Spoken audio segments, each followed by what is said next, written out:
Quero saudar a todos com a paz do Senhor Jesus Cristo e uma boa aula para vocês que nos acompanham agora através das redes sociais do YouTube, amém?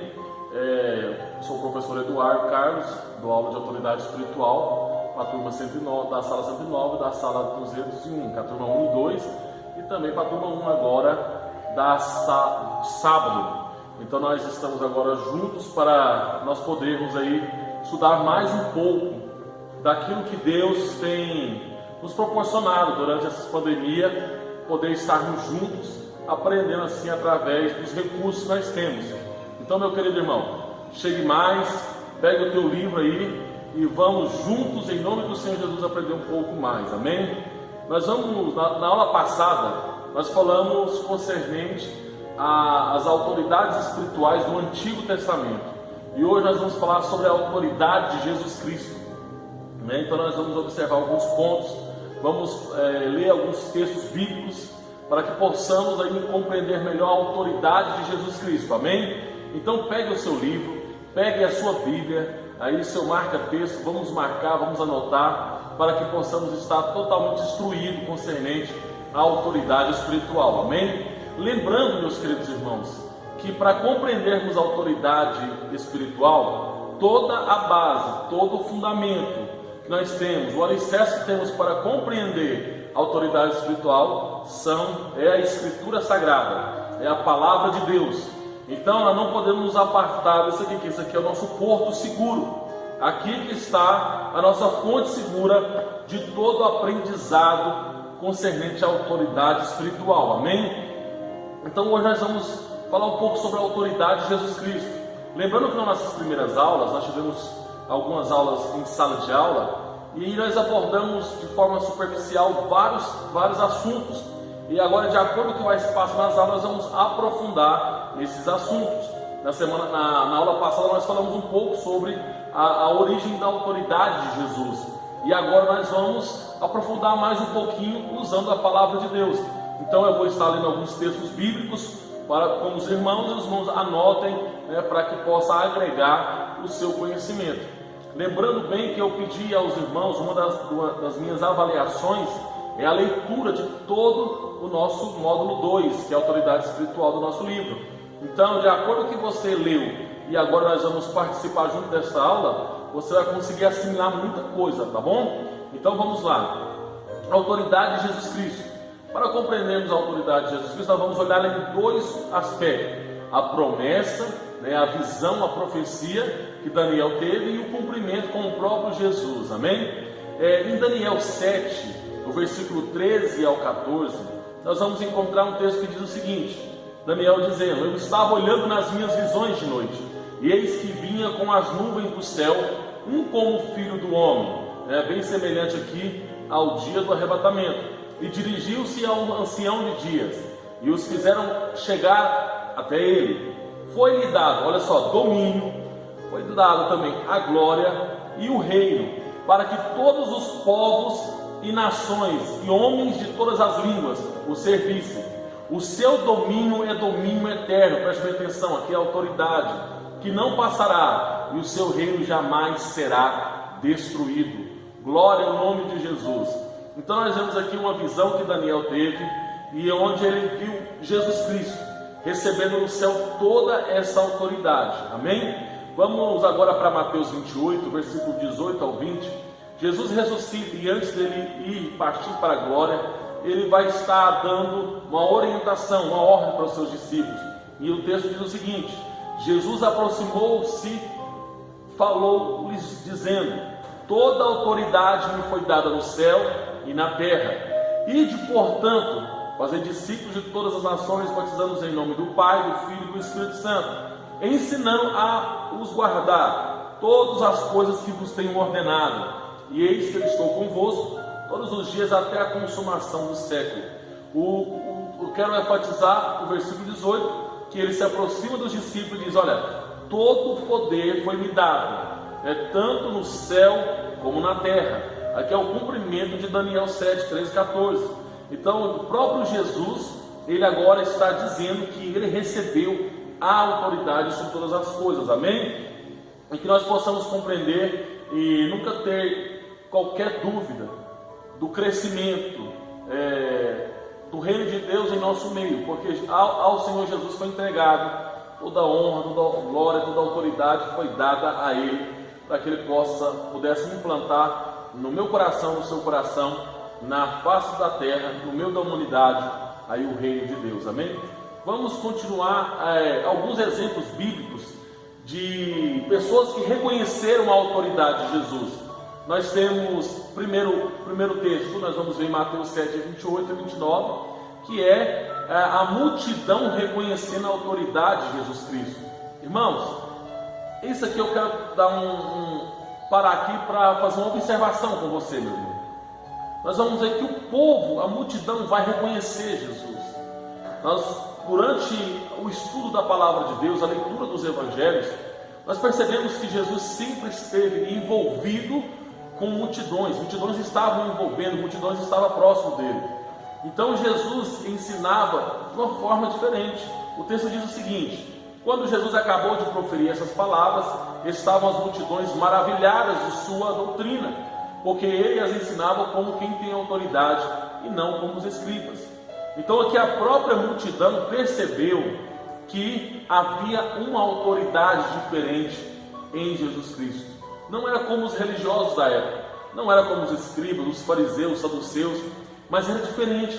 E isso chamou a atenção da multidão para Jesus. Agora aqui, irmão, fazendo um parêntese, nós sabemos muito bem como é ouvir alguém que tem autoridade e alguém que não tem autoridade de Deus.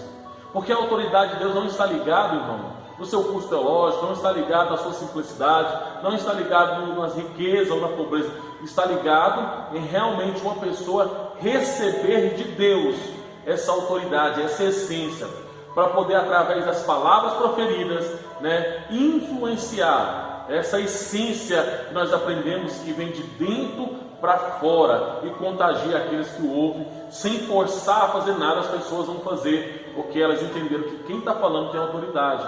Eu fico assim bem feliz e realizado quando eu escuto o bispo Abigail. Você percebe que as palavras do bispo Abigail são palavras simples, e as palavras do bispo Abigail, ela edifica as nossas vidas. Então o nosso pastor, o nosso bispo, ele tem realmente essa autoridade vindo de Deus. Também faço menção do pastor Oídes, do bispo Oídes. O bispo Oídes, ele também tem essa autoridade. Quando nós ouvimos o Oídes falar, o bispo Oídes, você percebe nas simples palavras, algo que realmente traz paz nos nossos corações. Eu lembro quando mais jovem, também admirava muito, tinha como minha inspiração o pastor Silas Feliz, que já está na glória com Cristo, já descansa com o Senhor Jesus. Aquele homem que, de palavras tão simples, de um português tão, talvez não cheio de requintes, mas um português bem simples. Aquele homem trazia mensagens extraordinárias, e aquele homem edificava as vidas que o ouvia, porque era a autoridade de Deus sobre a vida. Por isso que às vezes nós vamos ver nos nossos púlpitos gente gritando, fazendo barulho, fazendo um monte de coisa, e no final não chegou a lugar nenhum, só causou foi barulho. Então o que é importante, o que é bom de ouvirmos as pessoas, elas têm a autoridade de Deus para exercer aquilo que Deus os chamou. Que nós possamos buscar de Deus essa autoridade, que nós possamos clamar a Deus para que no nosso ministério Deus venha nos dar autoridade para falar, e que as multidões que nos ouvir falar, aqueles que nos ver trabalhando, percebam assim como a multidão percebeu em Cristo Jesus, que nós temos autoridade, amém? Outro também exemplo da Bíblia, que ele percebeu a autoridade de Jesus Cristo, nós vamos ver o centurião de Cafarnaum. Ele reconheceu a autoridade de Jesus Cristo. Em Mateus 8, versículo 5, 8, nós vamos ler aqui, diz assim: e entrando Jesus em Cafarnaum, chegou junto dele um centurião, rogando-lhe e dizendo: Senhor, o meu criado jaz em casa paralítico e violentamente atormentado. E Jesus disse: eu irei e lhe darei saúde. Perceba que Jesus estava disposto a ir até a casa do centurião para curar o servo dele. Mas vamos ver a fala do centurião no versículo 8. E o centurião respondendo disse: Senhor, eu não sou digno que entres debaixo do meu telhado, mas dize somente uma palavra, e o meu criado há de sarar. Irmão, olha que coisa extraordinária. Você percebe aqui que o centurião percebe que Jesus é autoridade nas regiões celestiais, no mundo espiritual, amém? Versículo 9: pois também sou homem sob autoridade, e tenho soldados a minhas ordens, e digo a este vai, e ele vai, e a outro vem, e ele vem, e ao meu criado faz isso, e ele faz. Então o centurião, ele reconheceu a autoridade de Jesus. Irmão, isso é maravilhoso. Então aqui já está agregando ao seu conhecimento. Você não precisa ter dúvida nenhuma sobre a autenticidade, a autoridade que Jesus Cristo tem da parte de Deus, amém? Eu também quis trazer aqui, além da parte do livro, a autoridade de Jesus Cristo nos evangelhos, porque nós vamos observar os evangelhos, todos eles escreveram guiados pelo Espírito Santo, e todos eles tiveram cuidado de apresentar a essência e a autoridade de Jesus Cristo. Por exemplo, Mateus, ele escreve o livro de Mateus aos judeus, e ele apresenta Jesus como rei. Temos também em Marcos, que apresenta Jesus aos romanos, ele envia o seu livro aos romanos, e ele vai apresentar Jesus como conquistador e servo, né? Lembrando bem aqui, que é um grande exemplo para nós, que Jesus nos conquistou com o seu amor, que é incondicional e inexplicável. Ele nos conquistou com o seu amor, com o seu sacrifício, com o seu amor de deixar a glória para vir na terra, se fazer homem, sofrer por mim e por você, que nós mesmos nem existíamos. Mas lá em João capítulo 16, ele já tinha feito uma oração, no capítulo 17, quando ele faz a oração sacerdotal, ele lembrou de mim e de você, amém? E também aqui um exemplo que essa essência que Marcos quis apresentar aos romanos, a questão de ser servo. E aqui cabe a nós diáconos, nós devemos ser servo, independente do nosso salário, independente da nossa recompensa. O nosso chamado é servir, amém? Lucas, ele vai apresentar Jesus aos gregos, né? O seu livro é destinado aos gregos, e ele apresenta como filho do homem, amém? Aqui é bom lembrarmos o seguinte: quando as pessoas trabalham na empresa, e nessa empresa o filho do dono da empresa trabalha lá, talvez ali começando, ajudando o pai, talvez uma gerência, porque o pai colocou o filho ali, e é comum você, como funcionário, quando ele está chegando, todo mundo diz ali, ó, chegando o filho do homem. Um quer vamos parar de conversar, vamos fazer a rodinha, que está chegando o filho do homem. Assim, Jesus é representado, por quê? Isso é autoridade. Nós vimos aqui aos judeus como rei, rei é autoridade, conquistador é uma autoridade. E vamos ver aqui o filho do homem, quer dizer, alguém que também tem autoridade, amém? E um dos livros lindos da Bíblia, que é João, vai apresentar os gentios, todos aqueles que não são hebreus, não são judeus, aqueles que não fazem parte do povo israelita, são gentios. E o que é interessante é que João vai apresentar Jesus a esses leitores, né, Jesus como Filho de Deus, é a autoridade máxima, glória a Deus. Meus queridos irmãos, eu em particular admiro muito o livro de João e quero deixar para vocês aqui mais uma observação para o crescimento dos irmãos. O livro de Mateus, Marcos e Lucas são os evangelhos sinóticos, a qual eles relatam a biografia de Jesus Cristo.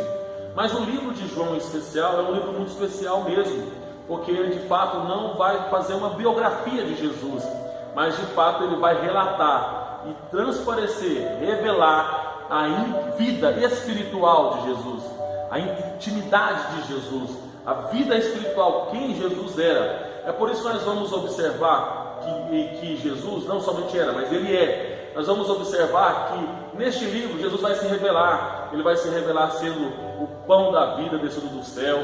Ele vai se revelar como o caminho, a verdade, a videira verdadeira, a ressurreição e a vida, a fonte de água viva, a porta das ovelhas, o bom pastor, né, entre outros, que ele se apresenta dessa forma que ele é. Então, o livro de João é um livro que eu sempre aconselho quem se converte a lê-lo, porque ele tem muitas coisas maravilhosas a qual nós podemos extrair e aplicar em nossas vidas, amém? Glória a Deus. Continuando concernente à autoridade espiritual, devemos também lembrar que os nomes atribuídos a Jesus, eles também revelam a sua autoridade. Por exemplo, nós conhecemos Jesus como Jesus Cristo, né? Mas o nome Cristo e Messias é o mesmo nome. Cristo está em grego e Messias em hebraico. E os dois nomes têm o mesmo significado, que é o ungido, o enviado. Então, os dois nomes, Jesus Cristo e Messias, são o mesmo significado, Cristo e Messias. E em Isaías 61, versículo 1 e 2, o Espírito do Senhor está sobre mim, porque o Senhor me ungiu para pregar boas novas aos mansos, enviou-me a restaurar os contritos de coração, a proclamar liberdade aos cativos e a abertura da prisão aos presos, a pregoar o ano aceitável do Senhor e o dia da vingança do nosso Deus, a consolar todos os tristes. Então perceba aqui no texto que Jesus recebeu autoridade, unção, para vir exercer, cumprir toda essa missão que Deus o deu para fazer no meio da humanidade, amém? Então aqui, este nome Cristo e Messias, o ungido, ele tem autoridade realmente, somente sendo ungido, para fazer tais coisas, amém? Mas também temos o nome Emanuel, que todo mundo conhece, Deus conosco. Em Mateus 1:23, eis que a virgem conceberá e dará à luz a um filho, e chamá-lo-ão pelo nome de Emanuel, que traduzido é Deus conosco. Isso é uma profecia lá de Isaías capítulo 7, se não me engano, versículo 14, onde foi também, foi proferido pelo profeta Isaías, essa mensagem profética, e aqui ela se cumpre, amém? E você percebe que o nome Emanuel é Deus conosco, é uma autoridade no nosso meio, é o nosso Deus, o único Deus, não há outro Deus além do nosso Deus, amém? Vamos agora para um próximo tópico, que tem por título a autoridade espiritual que somente Jesus possui. Independente, irmão, do que nós recebemos da parte de Deus, existe algumas coisas que somente Jesus tem, é dele e é para ele, e ninguém pode roubar isso dele, nem tomar, amém? Nem tomar posse disso, porque o que é interessante é que Jesus, ele recebeu do Pai autoridade, né? Não foi dado a nenhum homem, isso que nós vamos falar aqui, nem a anjo, nem a profeta, nem a sacerdote, somente, exclusivamente a Jesus. O primeiro, que é a autoridade, ele tem autoridade para perdoar pecados, né? Até nós temos autoridade e a ordem de perdoar o nosso próximo, aquele que erra conosco. Mas perdoar pecado, ninguém tem esse poder, somente Jesus Cristo. Essa autoridade foi dada para ele. Mateus 9, do versículo 6 a 8, lemos o texto que diz assim: ora, para que saibais que o Filho do Homem tem na terra autoridade para perdoar pecados, disse então ao paralítico: levanta-te, toma a tua cama e vai para a tua casa. Eu gosto desse texto em Marcos capítulo 2, onde ele é mais completo nos detalhes. Aqui é onde aquele paralítico estava numa cama e foi levado até a casa de Jesus por seus 4 amigos e desceu através do teto até Jesus. E ali os fariseus, ouvindo, começou a questionar e dentro de si perguntar: quem é este para dizer que pode perdoar pecado? E é onde Jesus está realmente dizendo: para que saibais que o Filho do Homem tem poder na terra para perdoar pecado. Ele então diz essa palavra àquele homem: os seus pecados são perdoados. Aquele homem levanta e vai para casa carregando a sua cama. Então somente Jesus tem poder para perdoar os nossos pecados, perdoar os meus e os seus, ninguém mais, irmãos, amém? Vamos também observar um dos pontos importantes. Como obreiro, você deve compreender que é a autoridade sobre a igreja. Somente Jesus é a autoridade máxima sobre a igreja. Em 1 Coríntios 12, 27 diz assim: ora, vós sois o corpo de Cristo e seus membros em particular. Aí já indo para Colossenses 1,18, o texto diz o seguinte: e ele é a cabeça do corpo da igreja, é o princípio e o primogênito dentre os mortos, para que em tudo tenha a preeminência. Então perceba que Jesus, ele é a autoridade superior, suprema sobre a igreja. Nós todos temos nossas funções que Deus nos dá autoridade para estarmos exercendo, porém ele é a autoridade máxima dentro da igreja, sobre o teu povo, e ninguém pode tirar isso dele, amém? Isso foi dado a ele para que perdoasse pecado e fosse cabeça sobre a igreja. Então Jesus Cristo está acima de todas as coisas, amém? Meus queridos irmãos, já caminhando para o final, eu quero também aqui trazer aos irmãos uma questão muito importante, que Jesus é autoridade. Jesus é a autoridade sobre o reino de Deus. Jesus foi responsável de trazer o reino de Deus até os homens. Isso nós precisamos entender. O que é o reino de Deus? O reino de Deus, o apóstolo Paulo em Romanos, não me lembro agora o texto, diz que o reino de Deus não é comida nem bebida, mas diz que lá que o reino de Deus é paz, justiça e alegria no Espírito Santo. Se nós lembrarmos bem também, quando nós iniciamos a leitura do Novo Testamento em Mateus, capítulo 6, versículo 33, Jesus está ensinando aos discípulos o seu primeiro sermão, e o que é lindo olharmos ali, Jesus diz o seguinte nesse texto: buscai em primeiro lugar o reino de Deus e sua justiça, e as demais coisas vos serão acrescentadas. Meu irmão, percebe que isso nós não podemos trocar esse valor. Hoje nós estamos vivendo em uma época em que as pessoas estão invertendo os valores. Elas estão indo até Deus somente para buscar aquilo que é agradável aos seus olhos, aquilo que é para a sua carne, aquilo que é realmente para ele. É um egoísmo, é egocentrismo. Então nós não podemos ser assim. Nós temos que aprender a buscar o reino de Deus e sua justiça. E aquilo que você precisa, irmão, pode ficar despreocupado, que Deus há de fazer na tua vida, amém? Então nós temos que compreender que o reino de Deus, ele não é dessa terra. Eu quero também fazer uma observação, que você pode observar que as pessoas materialistas, as pessoas mundanas e carnais, elas são míopes, elas não enxergam, nada espiritual. Elas são míopes às coisas eternas. Elas são míopes às coisas realmente eternas. Elas não preocupam com o futuro. Por isso, quando nós olhamos, Jesus quando começa a dar algumas orientações sobre vigilância, no capítulo 24 e 25, em especial 25 de Mateus, você percebe que ele vai falar sobre a parábola das 10 virgens, 5 prudentes e 5 nécias. Você percebe ali que todas elas estavam aptas ao casamento. Às vezes a gente vê alguém pregando, acabando com as 10 nécias, as imprudentes, mas não, elas todas estavam aptas, todas eram noivas, todas eram virgens e todas foram chamadas para o encontro do noivo. O problema é que aquelas 5 prudentes, elas se prepararam por uma espera maior. Já as nécias, elas já estavam vivendo só um momento. E nós vemos ali que o texto diz que o noivo tardou em vir. E quando anunciou que o noivo estava chegando, quando houve uma trombeta e um anúncio, olha, o noivo vem, elas já não tinham mais tempo de se preparar. Então as pessoas que estão dentro das igrejas, servindo a Deus, você que está aí caminhando no seu primeiro degrau de obreiro, se você olha para o reino de Deus e acha que o reino de Deus é sucesso, é fama, é emprego, meu irmão, tira isso do seu coração. O reino de Deus não é isso. O reino de Deus, Deus nos chama para curar, para libertar, para ser testemunha.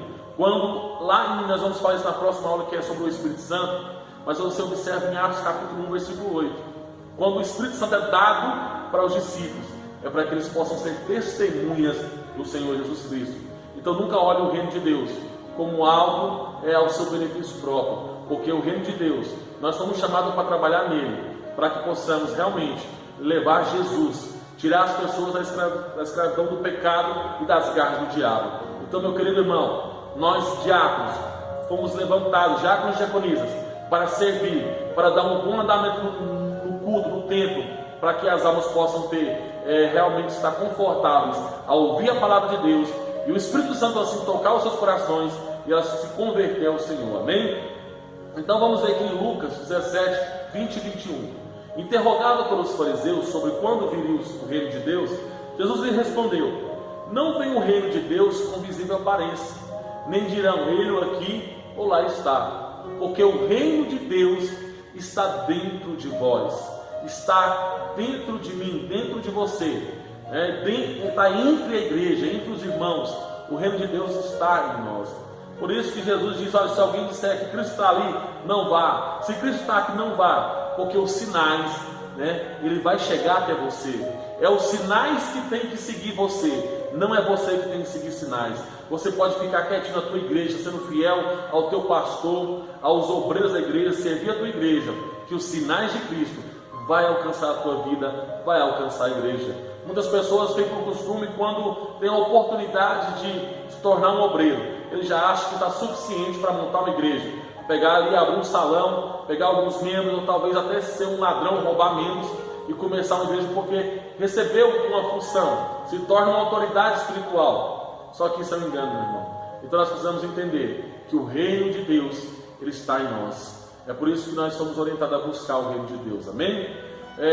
Nós também temos em João 18:36 que o reino de Deus não se trata de um reino físico ou terreno, mas sim espiritual. Só simplificando mais uma vez, o que é o reino de Deus? É o governo, é a autoridade de Cristo em nossos corações.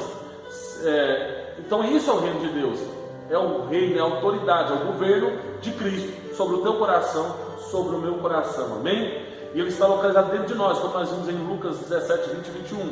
Então nós vamos ver aqui João 18:36. Respondeu-lhe Jesus: o meu reino não é deste mundo. Se o meu reino fosse deste mundo, pelejariam os meus servos, para que eu não fosse entregue aos judeus. Mas agora o meu reino não é daqui. Por isso, irmão, a nossa glória não está aqui. A nossa recompensa não é aqui. A nossa recompensa nos espera lá. O dia que Jesus voltar, nós receberemos a coroa da vida, o nosso galardão, amém? Você possa se alegrar em ser abundante, como o apóstolo Paulo diz: seja abundante em toda obra, amém? Porque nós não ficaremos desamparados, nós seremos recompensados pelo Senhor, amém? Também nós temos aqui, Jesus Cristo deixa bem claro que ele estava trazendo o reino de Deus, amém? Aos homens, e que ele teria autoridade sobre esse reino. Então eu estou trazendo o reino de Deus. Vamos perceber João Batista, quando está batizando ali na beira do Jordão, ele diz: olha, arrependei-vos que é chegado o reino de Deus. E quem estava trazendo esse reino? É Jesus Cristo, amém? Lucas 4:16 ao 21. Observe: chegando a Nazaré, onde fora criado, entrou um dia no sábado, segundo o seu costume, na sinagoga, e levantou-se para ler. E foi-lhe dado o livro do profeta Isaías. E quando abriu o livro, achou o lugar em que estava escrito: o Espírito do Senhor é sobre mim, pois que me ungiu para evangelizar os pobres, enviou-me a curar os quebrantados de coração, a pregoar liberdade aos cativos, e restauração da vista aos cegos, e pôr em liberdade os oprimidos, e anunciar o ano aceitável do Senhor. E encerrando o livro, e tornando-se a dar ao ministro, assentou-se, e os olhos de todos na sinagoga estavam fitos nele. Então começou a dizer: hoje se cumpre essa escritura em vossos ouvidos. Então Jesus estava dizendo aqui, está se cumprindo Isaías 61, está se cumprindo. Eu sou esse ungido, eu sou o responsável de trazer o reino de Deus, a cura, a libertação, a restauração, a transformação. Ele está dizendo: eu estou aqui para trazer vocês de volta, para levar vocês de volta a Deus, para abrir, como o Hebreus diz, um novo caminho e vivo. É novo e vivo o caminho diante do Senhor. Então, meus irmãos, nós vimos aqui nos textos bíblicos a autoridade de Jesus Cristo. Quero agradecer a Deus pela tua vida. Se você tem alguma pergunta, alguma observação e quer fazer, você pode ir no meu particular e no meu WhatsApp particular e estar me fazendo a pergunta, ou nos grupos dos diáconos e diaconisas. Você pode estar fazendo esse seu comentário, comentando sobre a aula, tá bom? E eu tenho certeza que Deus há de recompensar vocês poderosamente. Um abraço do pastor Eduardo e sucesso na caminhada ministerial, e até a nossa próxima aula, que será a autoridade do Espírito Santo. Amém. Deus abençoe.